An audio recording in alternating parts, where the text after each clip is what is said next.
அனுமதிக்கப்படாத இடத்தில் போராட்டம் நடத்துவது சட்டவிரோதம் என்று கூறி போராட்டக்காரர்களை அப்புறப்படுத்த உயர்நீதிமன்றம் உத்தரவிட்டதை தொடர்ந்து கலைந்து செல்ல காவல்துறை எச்சரித்தும் கோரிக்கைகளை முதல்வர் நிறைவேற்ற வேண்டும், இல்லையில் போராட்ட களத்திலேயே உயிரை விடுவோம் என்று துப்புரவு தொழிலாளர்கள் அச்சுறுத்தி வருகிறார்கள். தூய்மை பணியாளர்கள் சங்க சகோதரர்கள் சகோதரிகளே, சென்னை பெருநகர மாநகராட்சியின் வாயிலில் 1/8/2025 முதல் இன்று 13வது நாட்களாக தங்களது போராட்டத்தில் ஈடுபட்டு வரும் நீங்கள் தங்களை வழிநடத்தி தலைமையேற்று கொண்டு செல்லும் திரு பாரதி மற்றும் அவர் உழைப்போர் உரிமை இயக்கம் சார்பாக நீதிமன்றத்தில் தொடரப்பட்ட வழக்கு மற்றும் இது தொடர்பான பொதுநல வழக்கு ஆகியவற்றில் நீதிமன்றம் பொதுநல வழக்கில் இன்று விசாரணையை முடித்து இந்த நீங்கள் தற்போது போராட்டத்தில் ஈடுபடும் இந்த இடமானது அனுமதிக்கப்படாத இடத்தில் நடந்து வருவதாக கருத்து தெரிவித்து தங்கள் அனைவரும் தங்கள் சார்பாக தங்கள் இயக்கம் சார்பாக காவல்துறையை அணுகி அனுமதிக்கப்பட்ட இடத்தில் கோரி இந்த போராட்டத்திற்கான இடம் கோரி அதன் மூலமாக தங்களது போராட்டத்திற்கோ தங்களது இயக்கத்தின் சார்பாக கோரிக்கைகளுக்கோ தீர்வு காண அறிவுறுத்தியுள்ளது.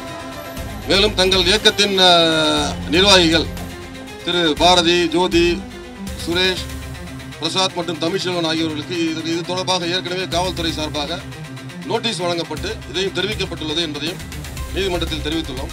எனவே நீங்கள் இவ்வாறு நீதிமன்றம் தெரிவித்த பின்பும் இந்த இடத்தில் தொடர்ந்து போராட்டத்தில் ஈடுபட்டால் அவ்வாறான போராட்டமானது நீதிமன்ற உத்தரவை மீறி நீதிமன்ற உத்தரவை மீறி நீதிமன்ற அவமதிப்பிற்கு உள்ளாவீர்கள் என்பதை தெரிந்து கொள்ள உங்களுக்கு இந்த அறிவிப்பை தெரியப்படுத்துகிறோம் காவல்துறை சார்பாக. நன்றி.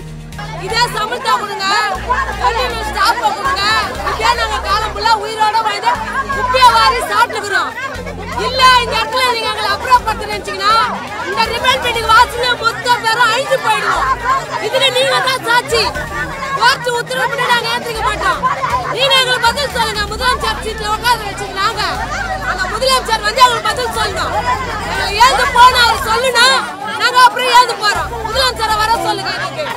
ஏன்னா முதலமைச்சரை வர வச்சு நாங்க தான் பொது ஜனதா வர வச்சோம். இந்த குருங்க எல்லாம் முதலமைச்சருக்கு தான் வாக்களிச்சிருக்கோம்.